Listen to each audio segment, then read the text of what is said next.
आज मैं आपके लिए बहुत ही फनी वीडियो लेके आई हूँ। आप सुने, देखें और एंजॉय करें। आज की जनरेशन में भाई ब्रो हो गए, मासी आनी हो गई, चाचा चाचू हो गए, बहन सिस हो गई, शोहर अब्बी हो गए।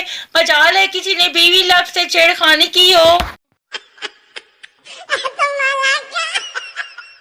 शादीशुदा मर्दों का कोई लाइफ स्टाइल नहीं होता, वो वाइफ स्टाइल से ही जिंदगी गुजारते हैं।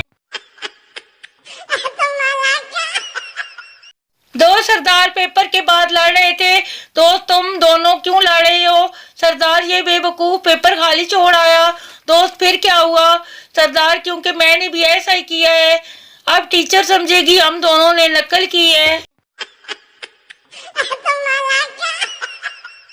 रात को मोबाइल की बैटरी लो हो और अचानक बिजली चली जाए तो सारी रात ख्वाब में मुख्तलिफ कंपनियों के चार्जर ही नजर आते हैं। नई बकवास। मेले बाबू ने लोजा लथा, मेले बाबू ने लोजा तोला, बंदा रख के चपेड़ मारे। गाग यार मैं तेनू पिछली ईद ते सूट दिता सी, इस ईद ते तां सी के दे दे। दर्जी ए फड़ अपना सूट, मैनू इन्ना बेसबरा गाहक नहीं चाहिदा। मुर्शद हमारा ससुराल ढूंढो, मुर्शद हमें भी ईद चाहिए। महंगाई के इस दौर में अनार का जूस पीने का दिल करे तो लाल चश्मा लगाकर पानी पी ले, वही फीलिंग आएगी। कुछ लोग रोजा रख के सारा दिन फिल्में और ड्रामे देखते हैं और फिर शाम को कहते हैं रोजे का तो पता ही नहीं चला।